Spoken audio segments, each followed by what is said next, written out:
réunissons pour discuter des implications de sécurité liées à l'intelligence artificielle, l'IA. Comme vous le savez, l'IA a fait d'énormes progrès ces dernières années et de plus en plus, on la retrouve dans notre environnement au quotidien. Donc, et par contre, ces avancées posent également des questions cruciales en termes de sécurité et c'est cela qui va nous intéresser aujourd'hui.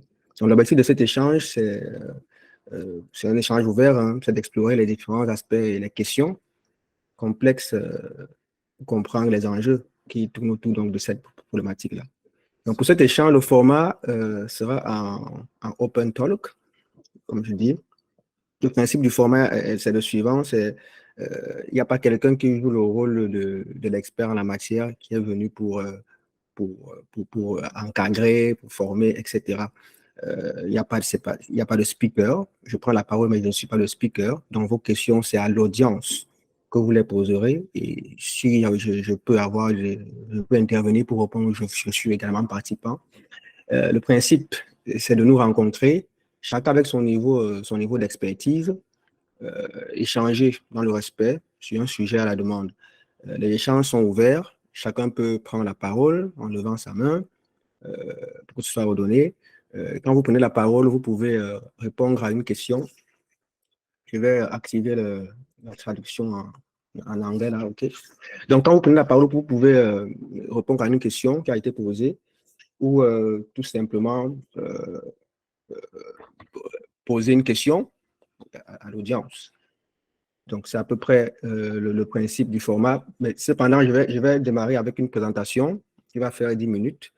Le but de la présentation, qui est fait donc par le modérateur que je suis, c'est de situer le contexte et surtout donner un peu de connaissances sur le sujet à ceux qui nous ont rejoints, par exemple, juste pour apprendre. Donc, ce type de format de discussion, on pourra l'utiliser si quelqu'un soumet un sujet et que les membres du groupe le trouvent intéressant d'en discuter. Bon, je pense que l'échange qu'on va avoir va être assez intéressant. Moi, je vous encourage vraiment à participer, à intervenir également pour enrichir les échanges. Dans la présentation, en fait, que vous allez suivre, va avoir 4 volets, 5 volets autant pour moi. Rapidement, on va présenter un peu les IA, c'est quoi les IA de type ChatGPT.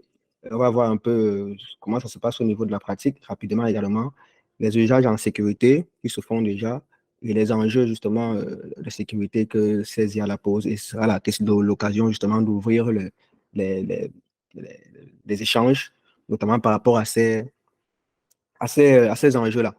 Donc, ça va être assez simple et rapide. Donc, OK. Déjà, l'intelligence artificielle, de quoi parle-t-on? De dire que l'intelligence artificielle, beaucoup peuvent se demander de quoi est-ce qu'on parle. Alors, c'est un domaine de l'informatique qui vise à créer des machines, des systèmes capables de simuler l'intelligence humaine. Elle se concentre notamment sur le développement de systèmes et d'algorithmes qui vont donc être capables de percevoir, de comprendre et d'apprendre et prendre des décisions de manière autonome. Les applications de l'IA sont vastes, hein. On va d'ailleurs en voir certaines dans le contexte de la sécurité. Mais ce qu'on peut citer comme domaine d'application et qu'on connaît, c'est par exemple la reconnaissance vocale avec des systèmes comme Alexa que vous connaissez, Siri, Cortana sur Windows. Je pense que Google également a son assistant vocal pour la reconnaissance vocale. Donc, ce sont des applications que vous voyez tous les jours, hein, que vous côtoyez tous les jours et qui, justement, font recours à l'intelligence artificielle. On a également des applications comme la reconnaissance textuelle, la traduction de texte, traduction que vous utilisez, la transcription de texte, etc.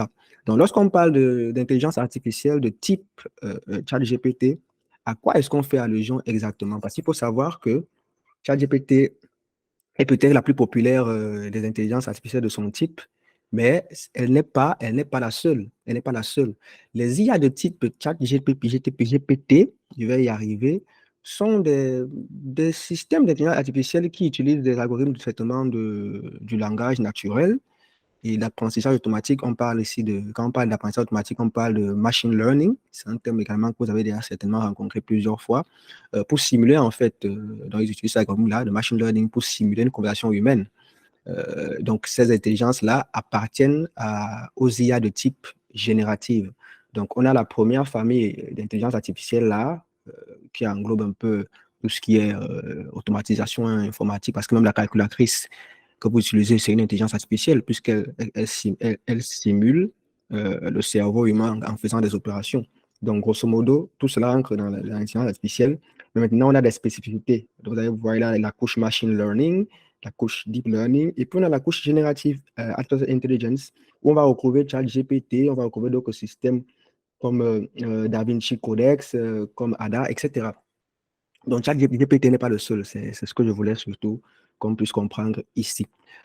Et donc, les IA donc, de type ChatGPT sont donc des systèmes d'intelligence artificielle qui vont utiliser des algorithmes qu'on dit de machine learning. Et voilà. Donc, ces systèmes vont être conçus pour apprendre et répondre à des entrées, les entrées que l'utilisateur vous allez les soumettre. Et ils vont le faire de façon à ce que la conversation, ce soit comme si vous communiquiez avec un humain. Donc, dans plusieurs domaines, on les utilise maintenant, hein, c'est-à-dire dans l'industrie, par exemple, dans la santé, la finance, le commerce électronique et tout cela. Donc, le domaine de l'IA a toujours été amélioré avec le temps.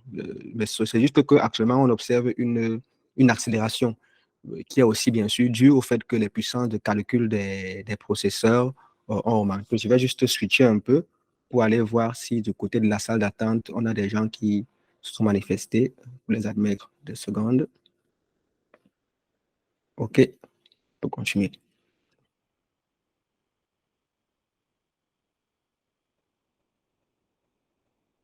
OK.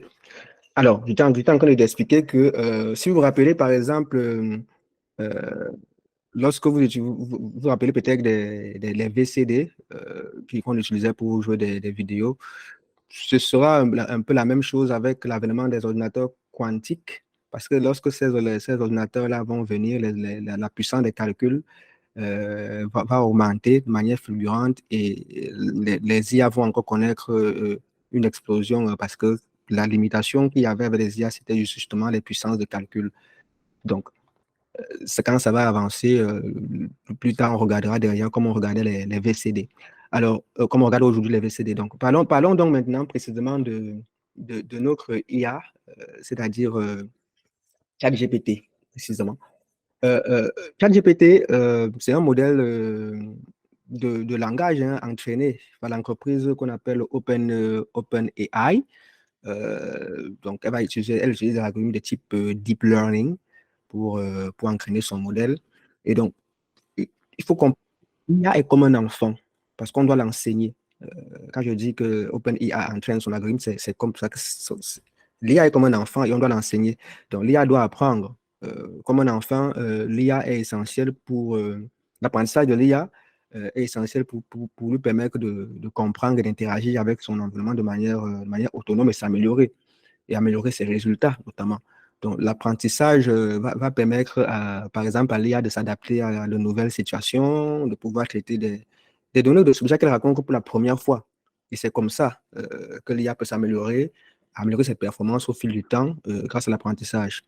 Elle va analyser les retours même de ses propres résultats, de ses précédentes actions et ajuster ses modèles ses modèles internes pour justement obtenir des meilleurs résultats.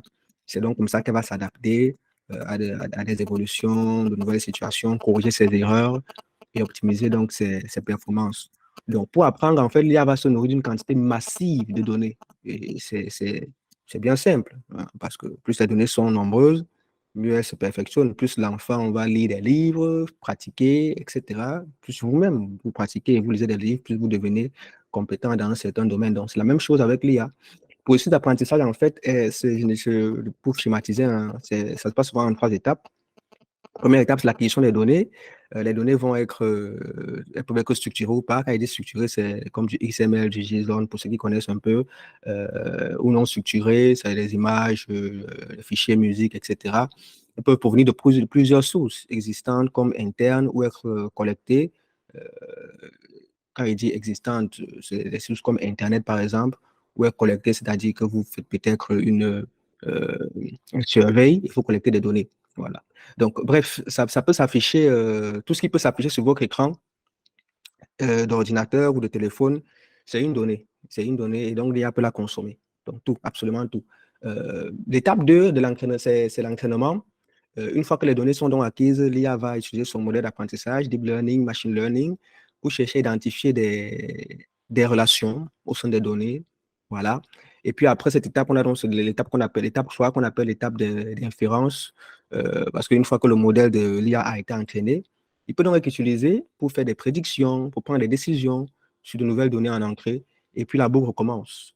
Voilà. C'est comme ça donc que l'IA s'améliore. Donc, grosso modo, c'est à peu près ça pour faire simple sans rentrer dans les détails. Dans le cas de ChatGPT, l'IA est entraînée sur une quantité massive de données textuelles provenant surtout d'Internet et de d'autres sources. Dans le but donc de pouvoir comprendre le langage naturel, c'est ça le but de l'IA ChatGPT, et de générer des réponses comme un humain, générer des réponses aux questions qui lui sont posées. Donc là, j'ai prévu rapidement une petite, une petite séance pratique comme ça pour ceux, parce que j'ai cru entendre qu'il y avait certains pays où ce n'était pas possible d'avoir accès à ChatGPT. Donc, j'ai prévu quand même quelques exemples pratiques qu'on va essayer de voir ensemble, justement, pour voir un peu comment est-ce que fonctionne cette IA-là. Des exemples très simples et rapides. Donc, ce qu'on va faire, c'est que je vais demander à l'IA de me produire la page d'un site web pour des produits cosmétiques et je vais affiner le résultat en demandant de rajouter une jolie feuille de style CSS avec une dominance de couleur vert, olive et gris foncé. On va voir un peu ce que l'IA va nous proposer et surtout le temps avec lequel, euh, le temps qu'il va prendre pour nous proposer ces résultats-là. Donc, de nous produire, voilà, produis-moi la page d'un site web avec des produits cosmétiques. J'envoie la question.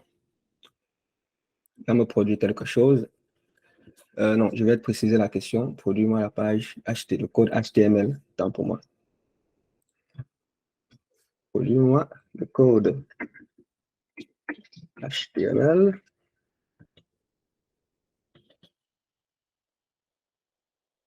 Web. Et la page, un site web de produits cosmétiques. OK.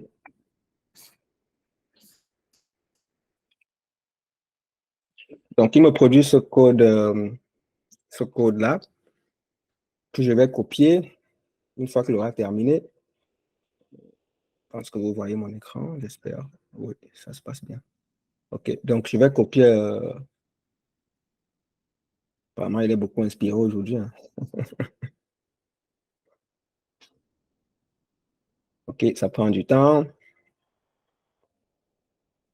Alors, est-ce qu'il a terminé? Je ne pense pas, non. Je vais demander de continuer pour m'assurer qu'il a terminé ça. OK. Donc là, je vais copier déjà ceci. Je vais rajouter sur... c'est vraiment juste pour vous montrer hein, un peu comment est-ce que ce truc-là peut voilà, fonctionner. Je vais prendre la suite de ce code-là. Voilà, c'est ça. Je vais rajouter dans mon fichier, comme ça. J'enregistre, je ne veux pas savoir comment ça se passe dans le fond. J'enregistre juste, on va voir le résultat directement. Donc, je copie le chemin et je valide ici. Ça donne quoi? Ça nous donne ceci.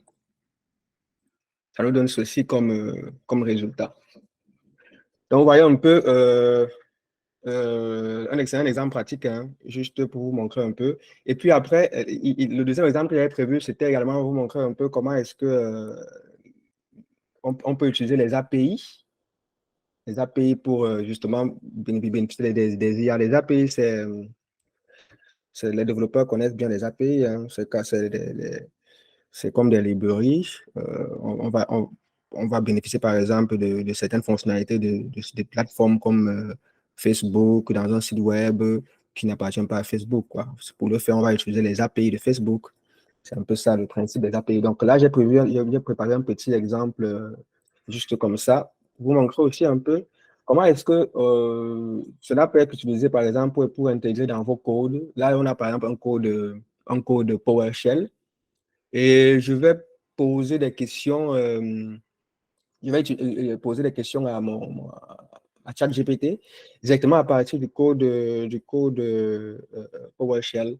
Je vais par exemple demander à ChatGPT c'est quoi la capitale du Lesotho? C'est quoi la capitale? Tu es petite, hein? Capitale du Lesotho. Je ne sais pas si vous connaissez la capitale du Lesotho, moi je ne connais pas. On va demander ça. OK. Alors, c'est quoi la capitale du Lesotho là? Il me dit Maseru est la capitale du Lesotho. OK. C'est pas tout, hein. Il peut aussi répondre on peut aussi poser une question en anglais. Who is le cinquième président des États-Unis? Who is the fifth president?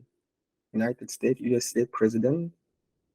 Vous pouvez même pas me poser la question en japonais, il va répondre. Donc, voilà. Et donc, c'est à peu près ça. Vous voyez que non seulement vous pouvez l'utiliser directement en ligne là, John Monroe. John Monroe, OK. Donc, vous voyez, exactement, l'API permet d'échanger les données entre les logiciels. C'est ça, oui. En fait, c'est ça, c'est pour intégrer, pour pousser l'intégration, quoi, des fonctionnalités de plateforme dont vous n'avez pas, sans que vous ne connaissez concrètement comment est-ce que la plateforme elle-même a été implémentée. Donc, vous pouvez prendre sa puissance et la ramener sur votre outil. Donc, on va revenir sur notre présentation là.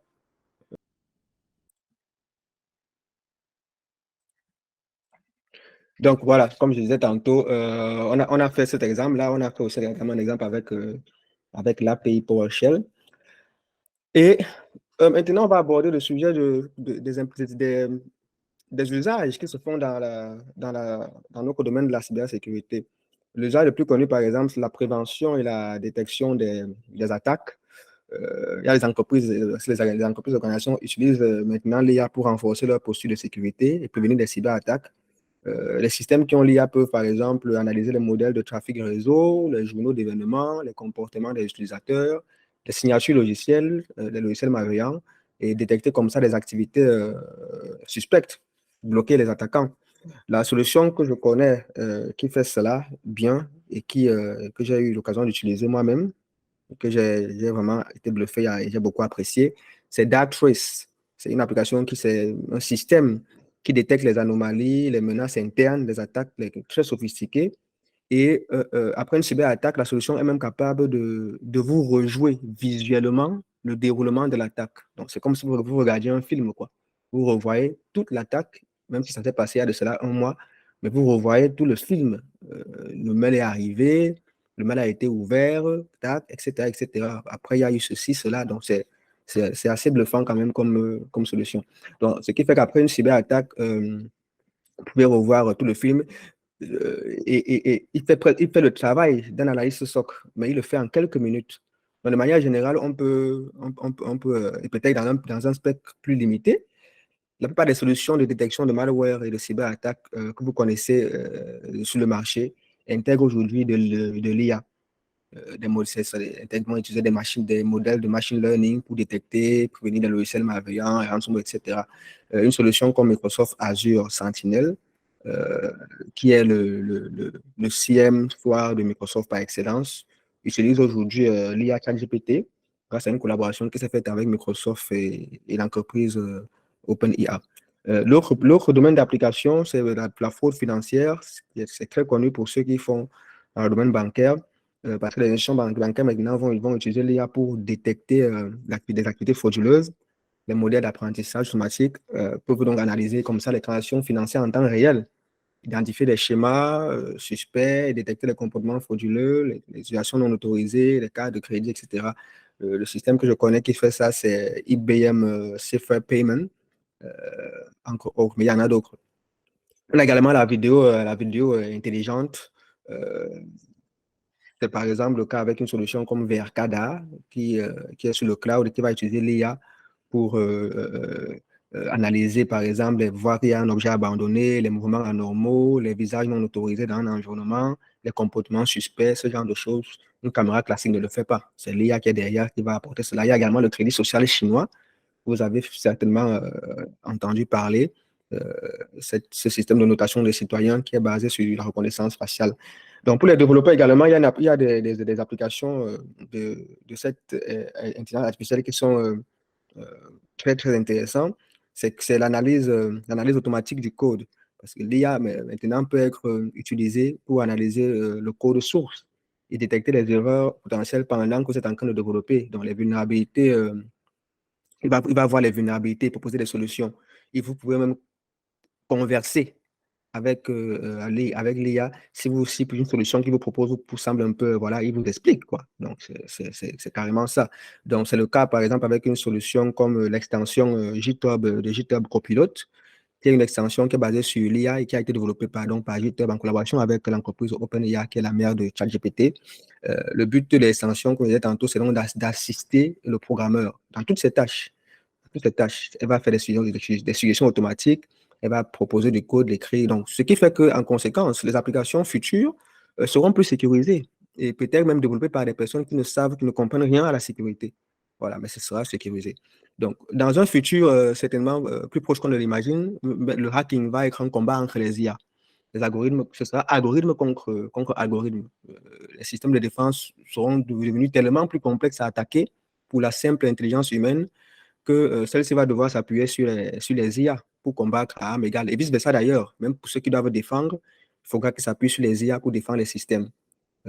Sinon, ce sera tout simplement peine perdue.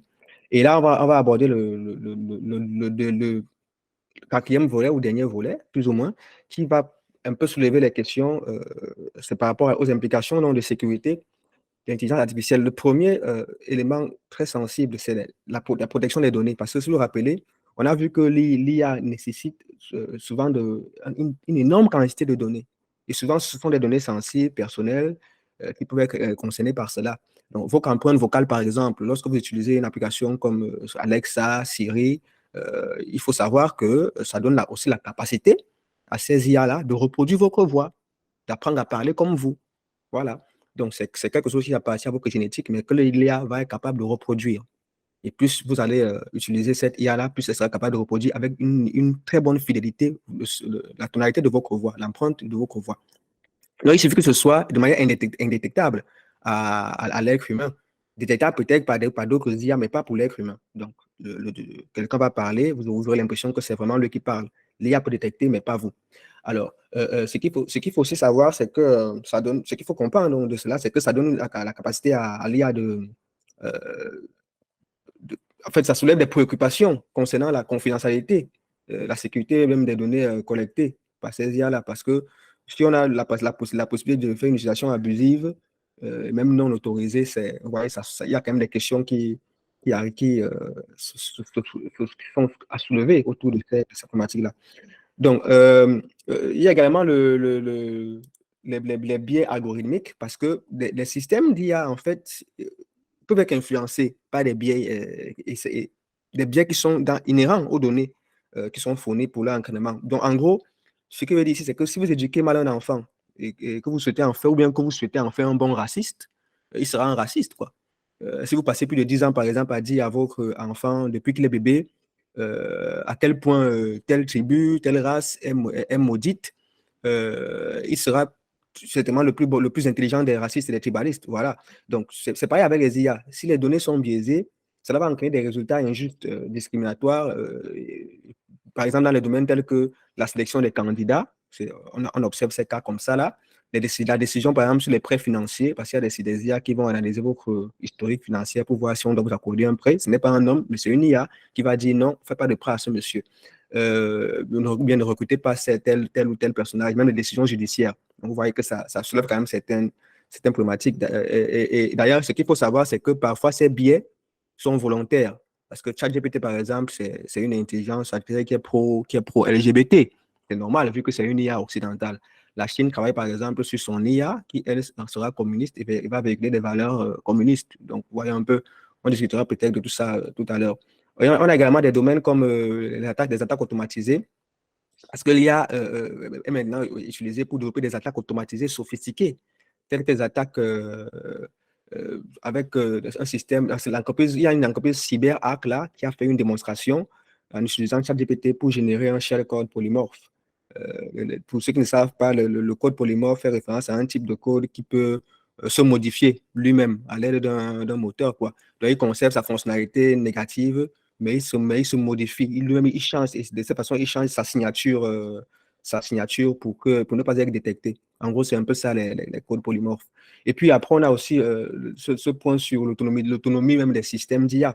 Parce que le principe de l'IA, c'est que le système soit autonome. Donc, ils prennent des décisions autonomes. Mais ça soulève aussi des questions de responsabilité et de transparence. Parce que en cas d'erreur ou de conséquences néfastes, qui est responsable et comment remédier à la situation? Par exemple, on parle aujourd'hui de drones militaires qui vont être équipés de systèmes d'intelligence artificielle pour automatiser la prise de décision et tirer, engager des ennemis, des cibles. Donc, bon, en cas de bavure, si c'est un civil qui est tué, qui est responsable? Ce sera qui est le responsable? Donc, il y a ces questions également qui sont soulevées.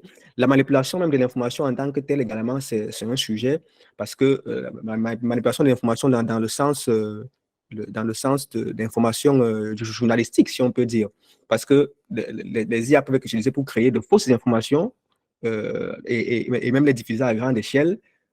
Par exemple, sur des sujets de société, des sujets politiques, économiques. On a vu par exemple des images de Donald Trump qui était en prison ou du pape en doudoune, pour ceux qui ont un peu suivi dans les réseaux. Donc, ce sont des images presque réalistes. On a également des cas des vidéos de deepfake. Ce sont des vidéos qui utilisent la technologie pour reproduire les détails d'un sujet. Par exemple, copier son visage, le transférer à un autre sujet en temps réel, transformant ainsi la personne qui est en train de parler avec le visage d'une autre. Dans la vidéo, quelqu'un parle, mais vous voyez plutôt le visage de quelqu'un d'autre en fait en train de parler et ça se passe en temps réel.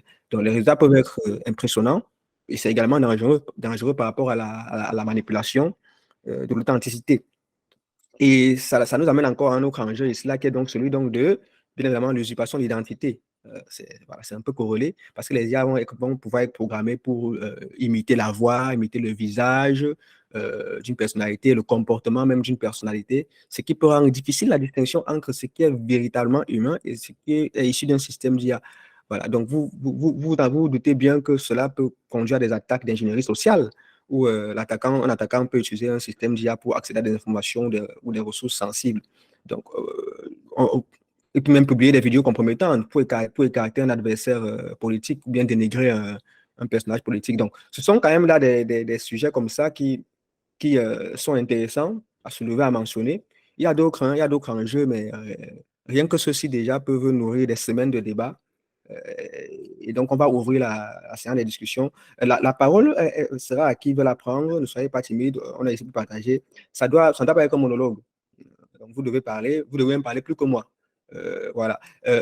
Par contre, avant de lancer quand même les échanges, je voulais quand même euh, vous partager avec vous une image qui, moi, me tenait un peu à cœur. C'est cette image-ci, parce que je sais qu'il y a des personnes qui sont sceptiques par rapport à l'IA. Il y a toute une panoplie de théories, de domination du monde, voilà, ceci, cela. Oui, c'est pas forcément dénué de fondement. Mais ce qu'il faut quand même savoir, et c'est ce que je voulais que vous gardiez en tête, c'est que même l'électricité, aujourd'hui, quand on voit l'électricité, vous avez l'impression que c'est quelque chose voilà, de commode, voilà. Vous ne pouvez même pas vous en passer. Dès qu'il y a une petite coupure, vous criez sur tout le temps. Mais il faut savoir que quand l'électricité a commencé à faire son apparition, avant de devenir incontournable, c'était une source de méfiance énormément critiquée.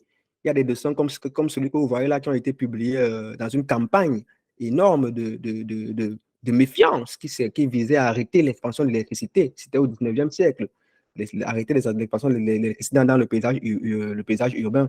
Donc voilà, c'est pour dire qu'il y a des évolutions qu'on n'arrête pas.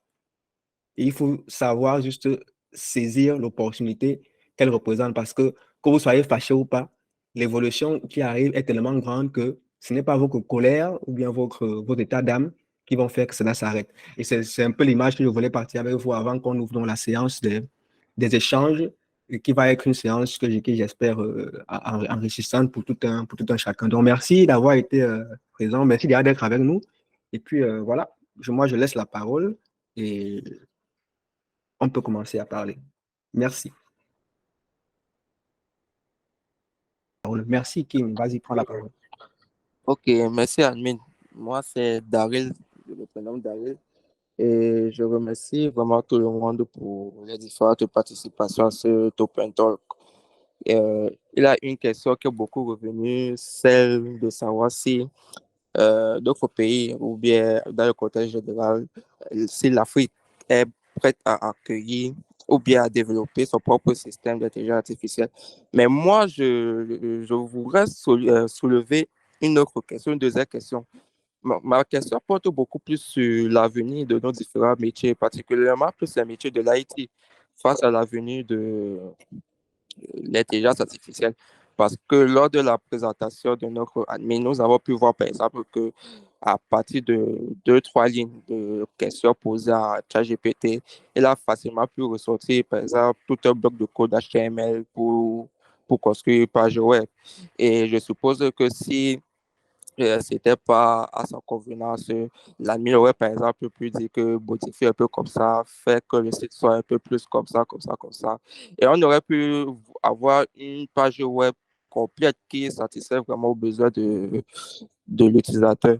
Donc, moi, je voudrais un peu recueillir la vue de tout un chacun dessus parce que j'ai l'impression qu'avec l'intelligence artificielle qui est en train de se développer là, il peut y avoir des métiers qui vont disparaître, tout comme en parallèle également, il y aura des métiers qui vont se construire. Parce que lorsque je dis qu'il y a des métiers qui vont disparaître, prenons un peu le cas de l'intelligence artificielle Midjourney. Cette, cette intelligence artificielle qui permet de générer des images très réelles. Vous lui demandez juste, par exemple, que génère moi l'image d'un, je sais pas, d'un léopard de Major Pixel, lui te génère ça facilement en quelques secondes, ou bien génère automatiquement un logo. J'ai peut-être telle entreprise, la vision de mon entreprise c'est telle chose, elle fournit tel service et ça peut me générer un logo. Vous voyez que cette intelligence artificielle aujourd'hui a la capacité de générer un logo, même si cela n'est pas encore parfait. Mais imaginez avec le temps, c'est que là, le métier, par exemple, de concepteur de logo va disparaître. Ou bien, par exemple, tout comme l'ami l'a dit, prenons un peu le cas de la cybersécurité, avec aussi bien les métiers aussi bien offensifs et les métiers défensifs. Et là, c'est bien dit, il y aura des attaques qui seront tellement sophistiquées parce qu'elles vont faire appel à l'IA que le seul moyen de pouvoir se défendre réellement, c'est également de faire appel à une autre intelligence artificielle pour pouvoir rivaliser à armes égales. Donc, à cette allure-là, j'ai l'impression que l'IA sera capable d'assurer certains métiers à la longue de manière autonome. Mais cela va aussi laisser la place comment dire, à la venue de nouveaux métiers. Peut-être que nous n'avons pas encore idée, mais qui vont venir. Est-ce que chacun ou bien deux, trois personnes peuvent me donner leur avis par rapport à ça? Merci. Bon, je vais peut-être commencer par donner un peu mon avis. Après, c'est vrai que Valérie a levé sa main avant, mais je ne sais pas si ce sera pour apporter également un élément de réponse à ce que tu as dit. Mais bon, En effet. ok, il n'y a pas de souci alors. Donc, ce que moi je peux dire, c'est, je vais être cash, hein, les métiers vont disparaître. Il ne faut même pas se leurrer. Les métiers vont disparaître dans tout le domaine de l'IT. Il y a beaucoup de métiers qui vont devoir se réinventer. Déjà, si on prend uniquement le métier de développeur, regardez bien comment le métier de développeur a évolué dans le temps. Regardez bien. Euh, il fut un temps, le développeur, c'était celui qui allait ouvrir son IDE, son interface de développement là. Il tapait son code, il le compilait, voilà, il arrangeait le tout et tout. Et puis, c'était bon. Mais aujourd'hui, on va vous parler d'un développeur qui doit connaître des systèmes, des éléments du réseau pour pouvoir utiliser des outils comme Docker, comme Kubernetes, parce que voilà, il doit intégrer son code dans les pipelines, etc., avec les outils comme Github, avec les outils divers et variés. Ce qui fait que le développeur aujourd'hui qui se contente d'écrire le code, voilà, quoi, il est un peu limité. Il est un peu limité. Donc, aujourd'hui, le développeur, on parle, je pense, on parle de full stack là, précisément par rapport à ça. Il est obligé d'avoir des compétences sur des outils comme Docker. Or, Docker, c'est plus les gars d'infrastructure qui connaissent rapidement à quoi Docker fait allusion, parce que dans Docker, vous configurez, c'est plus ou moins comme si vous configurez un serveur. C'est même un serveur que vous configurez. Ce sont les mêmes logiques. C'est juste que Docker a fait monter un peu la couche de virtualisation à plus haut niveau. Et c'est comme ça que les métiers se réinventent. C'est-à-dire que le développeur d'hier, vous le mettez, le grand développeur des années 1980, vous le déposez aujourd'hui en concurrence dans un appel à recrutement. On va vous prendre vous. Pourtant, je ne suis pas sûr que vous êtes plus compétent que lui mathématiquement parlant ou bien sur son code, quoi. Mais il y a des chances que vous passez devant parce que vous êtes beaucoup plus à jour. Et donc, c'est ça. Donc, il y a des métiers qui vont disparaître, d'autres qui vont apparaître. On ne peut pas savoir lesquels vont disparaître. On peut juste voir les domaines qui sont le plus touchés par l'IA dans notre environnement et commencer à imaginer. Mais on ne peut pas de facto dire que ce métier va disparaître et puis disparaître. C'est aussi, voilà, il faut aussi voir les choses parce que est-ce que le fait de se réinventer, c'est vraiment disparaître? Oui, c'est disparaître, mais toi, tu t'es juste converti en autre chose. C'est-à-dire que maintenant, tu ne fais plus que écrire du code, peut-être tu assistes l'IA à s'améliorer dans le code. Je dis comme ça, voilà, j'imagine aussi. Donc, mais c'est une vérité claire, c'est qu'au jour d'aujourd'hui, nous qui sommes dans le domaine de l'IT, nous qui sommes dans le domaine de la cybersécurité, nous avons l'obligation de connaître les enjeux. Je dis bien l'obligation de connaître les enjeux qui sont apportés par l'IA, aussi bien pour les entreprises que nous avons la mission de protéger, les pays que nous avons la mission de protéger, les foyers que nous avons la mission de protéger, mais aussi bien pour notre métier nous-mêmes. Comment est-ce que le métier, lui, va être impacté? Comment est-ce que le job que nous avons au jour d'aujourd'hui va devoir se réinventer? Parce que si on prend, par exemple, je vous ai parlé, par exemple, de Darktrace, qui est un outil qui fait qui fait le travail des analystes SOC, quoi. Un seul équipement de ce type-là, vous pouvez avoir 10 personnes qui font le SOC. Je ne suis pas sûr qu'ils vont arriver à sa cheville en termes d'analyse, quoi. Maintenant, sans compter que les IA continuent à s'améliorer avec l'avènement de l'informatique quantique, les puissances de calcul vont encore aller à vitesse grand V. Avec la 5G, la vitesse des réseaux également vont aller à vitesse grand V, ce qui fait que vous pourrez carrément avoir, parce qu'aujourd'hui, quand on pose une question à une IA, ça prend un peu du temps avant d'avoir la réponse. Mais ce qu'il faut comprendre, c'est que avec ces révolutions-là, de la même manière que vous posez la question à un humain, il vous répond du tic au tac là, à l'instant T. C'est comme ça que les IA vont, parce que ce sera tellement rapide. Sauf que la réponse qu'on lui va donner sera une réponse tellement détaillée, tellement précise, parce que l'IA apprend de ses erreurs et s'améliore en permanence. Et c'est ça le problème. C'est où est la limite en fait? C'est où est la limite? Lorsque vous entendez que Elon Musk a demandé de mettre un peu une pause au développement des IA, c'est parce qu'effectivement, il faut vraiment avoir un contrôle. Parce qu'on ne sait pas, on ne sait pas encore jusqu'où l'IA est capable de devenir, jusqu'à quel niveau elle est capable de devenir autonome. Et il faut au moins que dans le cadre légal, on puisse voilà, établir les responsabilités pour que si une entreprise développe une IA qui plus tard fait X, Y, Z, quelle est l'entière responsabilité des conséquences? Et j'ai mentionné cela lorsqu'on parlait un peu des enjeux, des risques qui sont justement soulevés par l'IA. Donc, pour venir directement à la question, avant de passer la parole à Valérie et ensuite à Angelo Diep, essayez d'être un peu, de faire genre maximum 3-4 minutes dans vos réponses, comme ça tout le monde pourra prendre la parole. Mais pour répondre directement à ta question, King, oui, sans aucun doute, des métiers vont disparaître. Beaucoup de métiers dans le domaine IT vont disparaître, vont devoir se réinventer. Il y a une question que j'ai vue cycler là qui demandait quel est l'outil qui fait Dark, oui, ok. Quel IA fait de l'analyse SOC? C'est Darktrace. Et comme je l'expliquais je pense que tu es arrivé un peu en retard, comme je l'expliquais pendant la présentation, moi, c'est un outil que j'ai utilisé. Je l'ai utilisé et je peux vous garantir que moi, j'ai été bluffé parce que effectivement, l'outil était capable, même après une attaque qui s'est passée il y a de cela 2 mois, il était capable de vous rejouer l'attaque comme si vous étiez en train de voir un film. Étape par étape. Le mail est arrivé. C'est arrivé par tel canal. Ça a été envoyé à telle heure. À ce moment-ci, il a d'abord lu ses mails. Après, il a cliqué sur ça.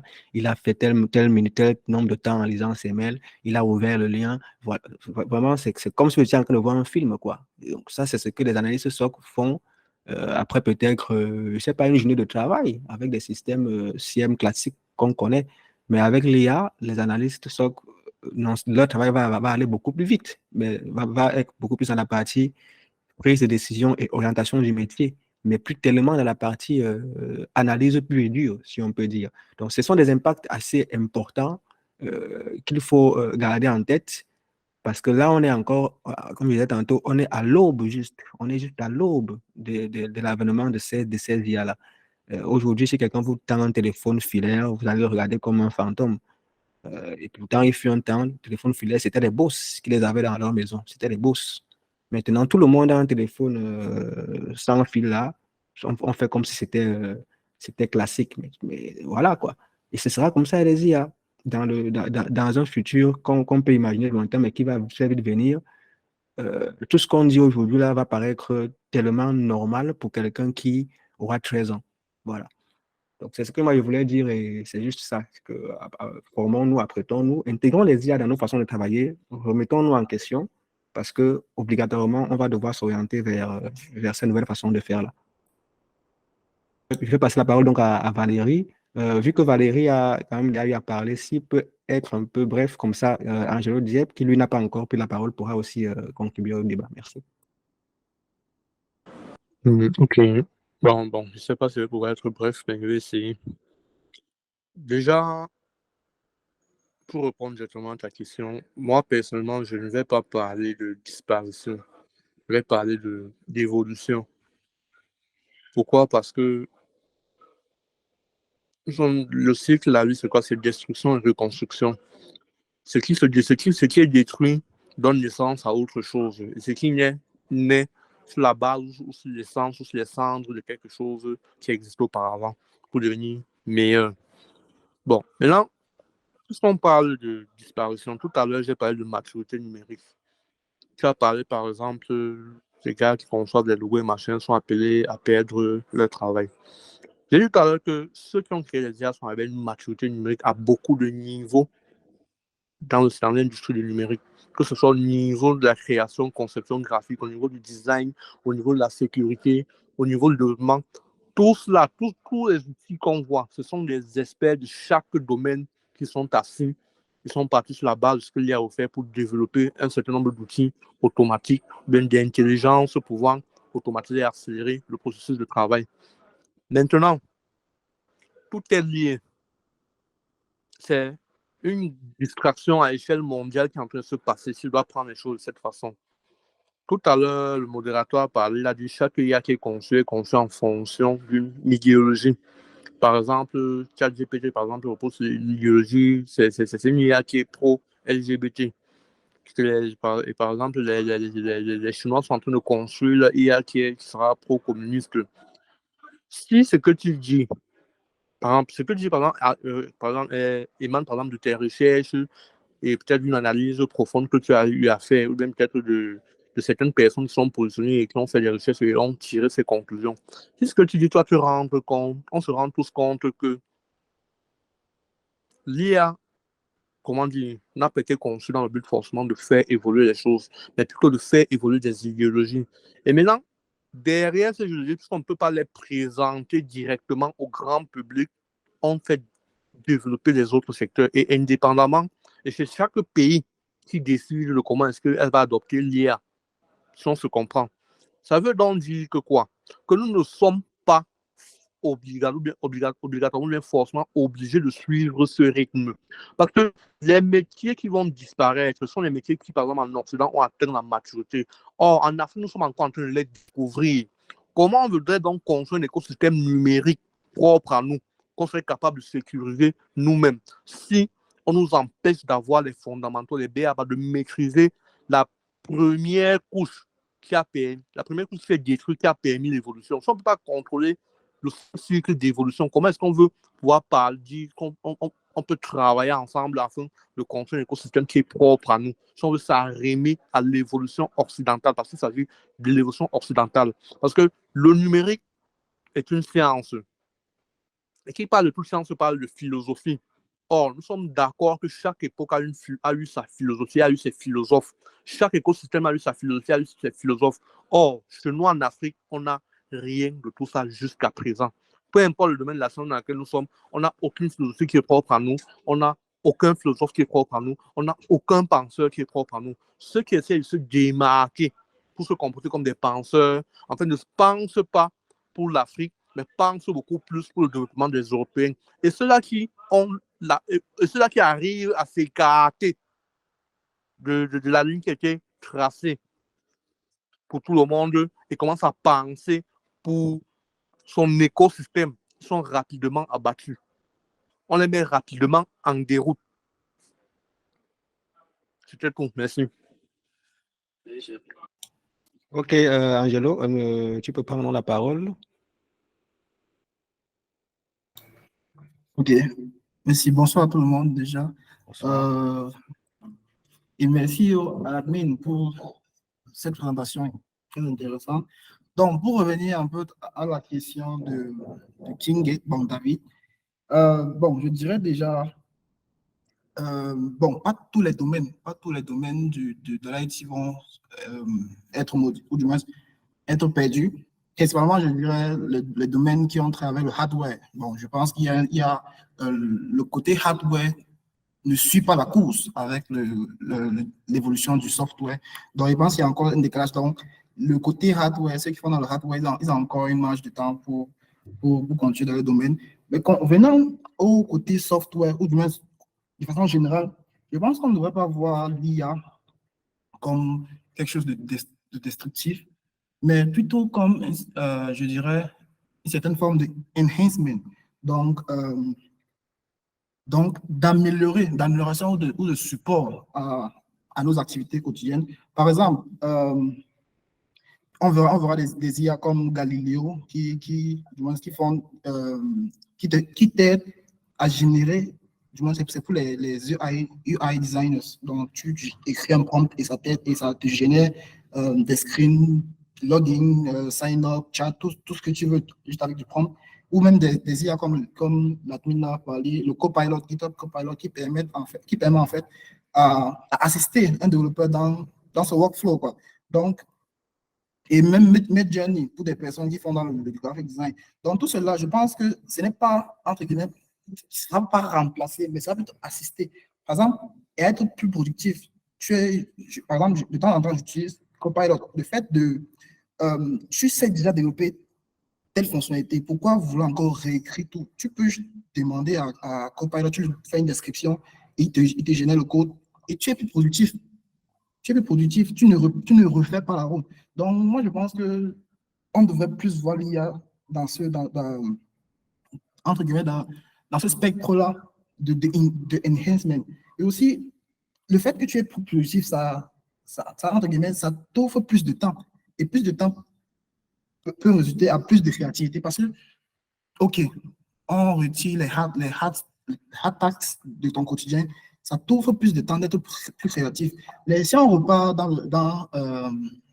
au passé, les personnes comme Newton, Einstein, je dirais qu'ils n'étaient pas, entre guillemets, dans un 9 to 5 quotidien comme le nôtre. En fait, ils étaient plus libres pour penser, pour être créatifs. C'est comme ça qu'ils ont pu développer plusieurs théorèmes qui nous ont beaucoup aidés. Donc, dans cette même perspective, le fait que nous aurons plus de temps, on aura plus de temps pour être créatifs et ainsi se redécouvrir. D'une autre perspective, on se plaint du fait qu'on est trop surchargé. Maintenant, avec l'arrivée de l'IA, ça va un peu, entre guillemets, décanter et nous permettre d'être plus créatifs et de profiter de la vie et de redécouvrir d'autres concepts et améliorer notre quotidien. Et dans cette perspective, il y a une étude, je ne sais pas si c'est, j'avais vu une étude d'une institut mathématique qui disait tantôt que dans les 10 années à venir, il y a beaucoup de métiers qui ne sont pas encore découverts. Donc, à peu près 90% des métiers ne sont pas découverts. Je pense que c'est avec l'IA que tout cela sera possible. Et bon, donc je dirais que l'IA, on pourra intégrer l'IA dans notre quotidien. Et pour revenir également côté software, je pense que si tu as, je pense que j'ai vu ça sur un post, genre, si tu penses que l'IA va prendre ton métier, c'est que tu es probablement un shitty programme. Donc, dans ce sens-là, tu dois être capable de te mettre à jour et de collaborer avec l'IA pour être productif. Donc, ça, c'est ce que je pourrais répondre à la question de David. Maintenant, il y a l'admin qui a soulevé un propos, c'est le contrôle de l'IA. Moi, je me demande si ce contrôle est même atteignable. Parce que vraiment, même si on contrôle, ou du moins on établit une régulation, tout le monde a vu que, OK, ça est possible. Tout le monde a vu le code. De mon côté, dans ma chambre, je peux être capable, avec une équipe également, de développer cela. Est-ce que vous aurez l'œil sur cela? Je me demande bien. Donc, vraiment, la question de régulation, j'aimerais vraiment que, je ne sais pas si on pourra aborder cela, mais c'est aussi une thématique qui m'intéresse. Et aussi, pour revenir peut-être à la question du Open Talk, désolé, j'essaie de parcourir toutes les questions que j'avais notées. Pour revenir à la question du Open Talk, je dirais, du moins l'enjeu de la sécurité avec les ChatGPT et AI. Je pense qu'il y a les deux enjeux que moi, je souhaiterais m'accentuer, c'est au niveau du data protection. Je pense qu'il devrait y avoir une communication ou une sensibilisation. Par exemple, sur l'utilisation de Snapchat, le fait que on est, entre guillemets, à fond dans l'utilisation de Snapchat, le fait qu'on utilise les filtres, ça prend toutes les formes possibles de notre visage et ça se regarde cela. Je me demande si ces entreprises-là, derrière, ne pourraient pas vendre à des personnes qui pourraient, parce qu'au fur et à mesure qu'on avance, je me dis, on va arriver à une certaine étape où l'authentification sera faciale. Donc, le fait que Snapchat aura une base de données du visage complet, c'est qui peuvent se loguer à ta place et être capable de divulguer ton identité avec toutes les formes que chaque jour, les personnes se filment et tout, ça étudie effectivement la forme et au fur et à mesure que tu grandis. Ça, entre guillemets, ça voit les patterns, ça voit le schéma, ok, voici comment il va grandir ce programme, quand il sera grand, voilà comment ce sera, et il peut le reproduire. Moi, je pense que c'est problématique et je pense qu'il devrait avoir une certaine sensibilisation. Donc ça, c'était le premier point. Le deuxième point, c'est au niveau de la véracité des données. Avec l'arrivée des IA, comment on va faire pour être capable de distinguer le vrai du faux. Il y avait des personnes, lorsqu'il y avait une fête chrétienne, des personnes postaient l'image du pape avec le pull. Un pull, je ne sais pas trop. Ils avaient je vais dire ça comment, ils ne distinguaient pas en fait que c'était faux, quoi. Donc, comment, dans notre trait de dire si on va pouvoir être capable de distinguer, peut-être devra avoir une éducation dans ce sens. Bon, ça c'était mes différentes interventions. Merci. Ok, merci Angelo. Avant de passer donc la parole à notre ami Dominique, là, je vais également apporter des éléments de réponse, notamment par rapport au point que tu as soulevé. Je vais apporter ma contribution. Tu as soulevé le point sur le contrôle des IA, enfin les points que moi j'ai notés, hein. Le contrôle des IA, les applications comme Snapchat, là, et puis après distinguer le vrai du faux. C'est sur cette point-là que moi je vais revenir. Quand on parle de contrôler les IA, c'est pas le contrôle au niveau du code, hein. C'est le contrôle au niveau, parce qu'il faut toujours, c'est le contrôle au niveau gouvernance. C'est-à-dire quoi? Dans la sécurité, en fait, dans l'architecture de sécurité, il y a ce qu'on appelle la couche stratégique où la gouvernance va agir. Il y a la couche tactique où tout ce qui est architecture, plan de déploiement et projets vont se déployer. Et puis après, on a la couche basse qui est la couche opérationnelle. C'est là où le day-to-day va être géré. Par exemple, les analystes SOC, par exemple, travaillent dans la partie sécurité opérationnelle. Dans les projets, vous allez retrouver les architectes technologiques qui vont vous faire des designs, faire des ceci, cela. Ça, c'est la partie tactique. Ils vont essayer d'appliquer pour pouvoir apporter leur contribution dans les projets. Ils vont s'inspirer des cadres normatifs, des politiques de sécurité qui ont été édictées par l'entreprise et les interpréter donc, de manière technique dans les projets. Une fois que le projet est livré, les opérationnels, donc analystes, commencent à faire vivre la sécurité dans ces projets-là. Et les politiques dont on parle, les politiques, les cadres normatifs et tout, ça, c'est au niveau de la couche gouvernance. La couche gouvernance va donc pouvoir dire ce qui est autorisé et ce qui n'est pas autorisé. C'est en fait ça, quand on dit d'encadrer l'IA. C'est qu'aujourd'hui, il n'y a par exemple pas de loi sur l'IA dans beaucoup de pays, même les pays les plus développés. Il n'y a pas de cadre normatif sur l'IA. Et c'est ça l'encadrement, parce qu'une fois que le cadre, parce que l'architecture, la sécurité, c'est toute une architecture. Il ne faut pas croire que ce n'est que le fait de déployer des systèmes et puis après faire les configurations les plus sophistiquées. Non. Quand on parle de sécurité, c'est toute une architecture qui est à 3 niveaux. Niveau stratégique, niveau tactique et niveau opérationnel. Et chaque niveau a ses métiers. Et ça, il faut bien le comprendre. Et le concours dont on parle ici, c'est parce qu'on se rend compte qu'il y a un manque. L'IA a beaucoup évolué dans la partie opérationnelle surtout et tactique, mais il y a mais très peu au niveau bien sûr tactique, très peu au niveau gouvernance. C'est donc ces éléments-là qu'il faut maintenant situer parce qu'il faut pouvoir établir des responsabilités, rendre responsables ceux qui produisent ce genre d'algorithmes, notamment sur les comportements que cela peut avoir, les comportements négatifs que cela peut avoir. Parce qu'il y a par exemple des IA qui ont, il y a le cas d'une IA qui a poussé quelqu'un à se suicider. Voilà, c'est-à-dire que le bonhomme dit qu'il est déprimé. Il a lui dit, mais c'est bon quoi, je suis déprimé, vas-y. Qu'est-ce que tu attends? Donc, tu vois, donc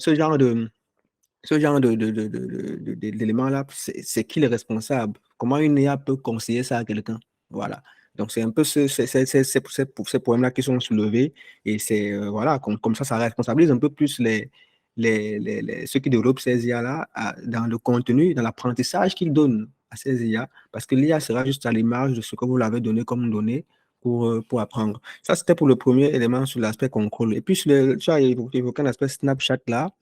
Comment je peux dire, c'est juste qu'aujourd'hui, on sait, enfin, je ne sais pas si tout le monde le sait, mais moi, des informations que j'ai, je ne vais peut-être pas dire d'où j'ai tiré ces informations, mais on sait par exemple que certains filtres qui sont utilisés dans les applications comme les TikTok, les applications comme les Snapchat, bref, les applications que vous connaissez, pour la plupart, ces filtres-là sont utilisés pour aider des IA à apprendre et voilà. Donc, on fait ça sous forme de filtre.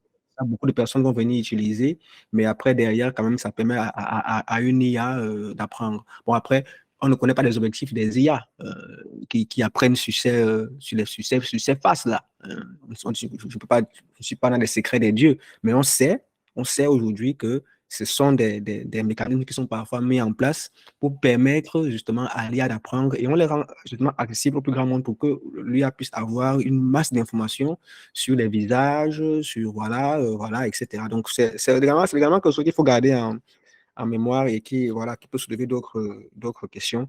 Et puis après, tu as ton point sur comment distinguer le vrai du faux. Ce n'est pas les humains qui vont distinguer le vrai du faux. Comme aujourd'hui, lorsque tu vois un virus, tu n'es pas capable de savoir si c'est un virus, c'est l'antivirus qui va te dire. Voilà, et même quand tu es capable de voir que c'est un virus, il faut quand même avoir un niveau d'expertise, quoi, pour voir que non, ça là, voilà, ça c'est un virus. Tu vois ce que je veux dire? Donc, ce sont les IA, ce sera IA contre IA. Il y a pas d'autre solution. Ce sera IA contre IA.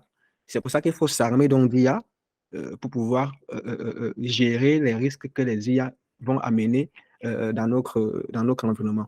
Ce sera IA contre IA. Et c'est pour ça que j'ai pris l'exemple dans la présentation. Là, je parlais du fait que les techniques de développement évoluent. Et puis, ça fait que même quand quelqu'un va développer un code malveillant, ce sera de plus en plus robuste, ou bien une solution de sécurité, une solution voilà, pour mettre en entreprise, ce sera de plus en plus infaillible, parce que ce sera bien développé, bien sécurisé, même si la personne n'a pas forcément les compétences en sécurité. Ce qui fait que pour pouvoir attaquer cette application-là, peut-être qu'il faudra également s'armer d'IA pour pouvoir voilà, accompagner l'activité du pen tester. Donc, c'est tout ça également qu'il faut garder en tête. C'est juste ça, c'est-à-dire qu'on sera obligé d'utiliser l'IA.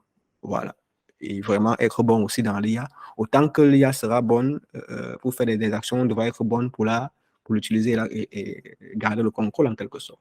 C'est ce que moi je pourrais dire pour pour les quelques points que tu as soulevés. Et je vais passer la parole comme ça donc à Dominique pour sa contribution.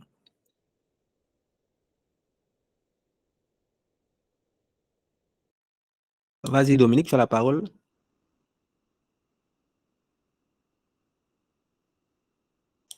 Je ne sais pas s'il est encore avec nous là. Désactive ton micro. Voilà, active ton micro parce que ton micro est désactivé. Je ne sais pas si tu es en train de parler.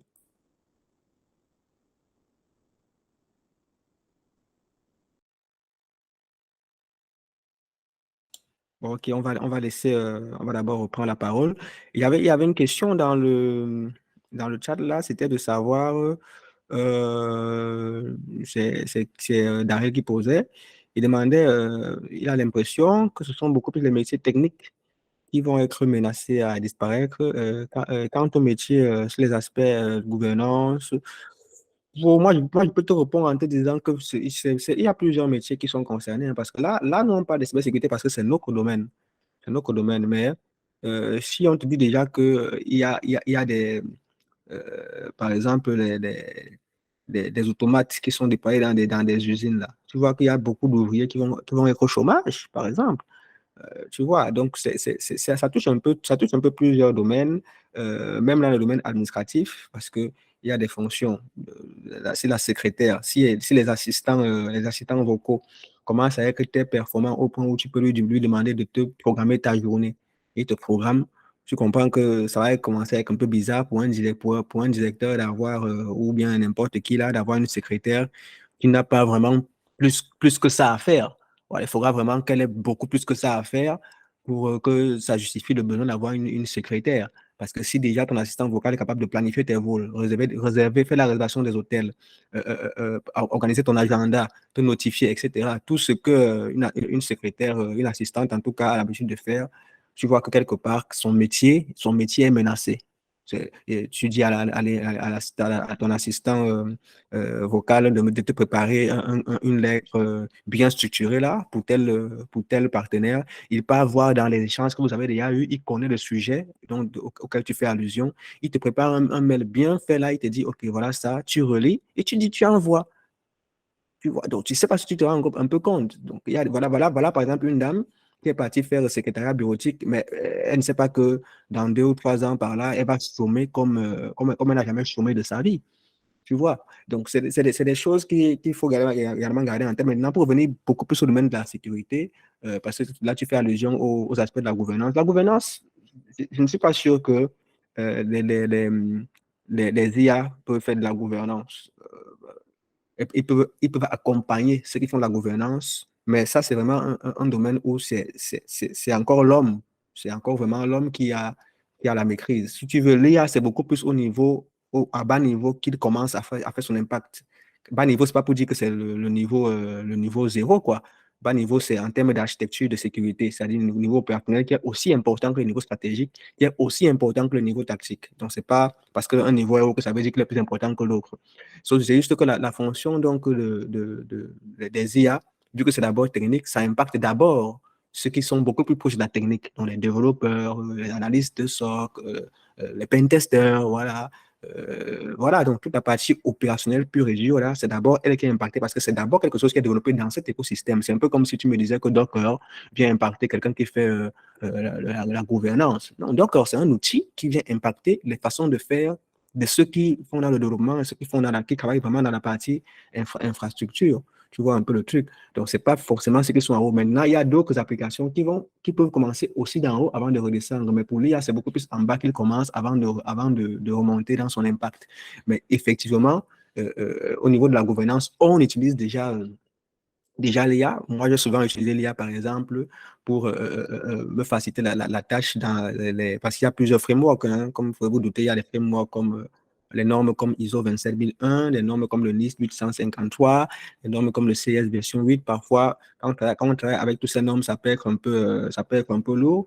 On a besoin d'avoir une forme de cohérence, faire les mapper. Hein, mapper, par exemple, c'est un contrôle, mapper ces normes entre elles là. Et l'IA peut t'accompagner à le faire. Et ça, c'est un travail, par exemple, que ceux qui font le travail au niveau gouvernance et même au niveau tactique, donc au niveau stratégique et au niveau tactique, peuvent faire comme usage. Donc, tu vois, donc l'IA, à ce moment donné, t'accompagne, accélère ton travail, t'aide à vite avancer et non pas aller te taper toute une documentation, commencer à lire pour pouvoir quand même réfléchir et comparer. Non, tu poses la question, il te dit, OK, le contrôle AC-2, qui est de la norme, par exemple, 853, correspond dans la norme ISO à tel contrôle. Et voilà comment tu avances. Et puis après, tu peux donc rédiger une politique, etc. Donc, c'est plus ces aspects-là qui sont impactés. Ça ne peut pas venir remplacer pour le moment, ça vient plutôt accompagner. Donc, plus on va monter en termes de couches, plus on sera plutôt dans des logiques d'accompagnement, des décisions et tout et tout. Plus on va être bas, plus on va être bas dans les couches, plus on va être proche des capacités à remplacer carrément certaines fonctions. C'est un peu ça qu'il faut aussi avoir en tête pour cet aspect-là. Donc, moi, je ne pense pas qu'au jour d'aujourd'hui, un RSSI peut être remplacé par une IA. Je n'y pense vraiment pas parce que les fonctions d'un RSSI sont tellement énormes. Un RSSI, c'est un directeur, hein. C'est quelqu'un qui manage les équipes. Ce n'est pas quelqu'un qui fait purement la sécurité. Il gère un budget, il manage des équipes, il est chef de projet, il pilote, etc., etc. Parfois même, il peut ne pas être forcément un IT pur et dur pour être RSSI. Mais ce qui est quand même intéressant pour un RSSI, c'est de connaître vraiment les sujets de sécurité, notamment sur la partie gestion des risques. Parce que ce sont des risques, parce que le risque existe, qui va pouvoir faire voter il va pouvoir avoir un plan de sécurité et donc avoir du budget pour exécuter les projets qui sont justement liés à l'amélioration de la posture de sécurité de l'entreprise. C'est pour ça qu'il faut aussi avoir en tête. Pour le moment, on n'en est pas encore rendu là. C'est sûr que les IA continuent d'apprendre et de s'améliorer, mais pour le moment, on n'est pas rendu à cette... ça ne menace pas encore des métiers comme le RSSI. Ça va venir peut-être à le temps parce que, comme je disais tantôt, c'est d'abord à bas niveau parce que c'est une innovation pour le coup du niveau opérationnel d'abord. Et ça va remonter peut-être progressivement au fur et à mesure que les solutions vont s'adapter à ce genre à des usages qui sont liés à cela. Donc, c'est ce que je peux dire pour ta question, Daryl. Et je ne sais pas s'il y a encore un autre bras levé. Si quelqu'un veut prendre la parole, il prend. S'il n'y a plus d'intervenants, on va juste mettre un terme aux échanges qui ont quand même duré près de 2 heures. Donc, la parole est à qui veut la prendre et sinon, on va clôturer nos échanges.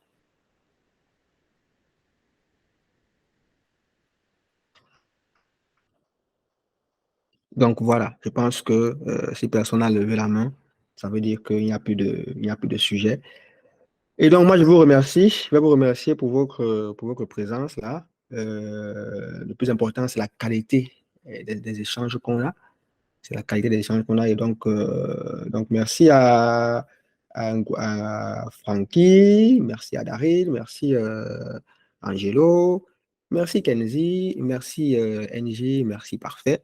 Merci à tous, ceux qui nous ont déjà quittés. Et puis, n'hésitez pas à soumettre des sujets. Si vous avez des sujets que vous pensez que ça peut être intéressant d'en discuter, même ceux qui ne sont pas forcément des sujets innovants.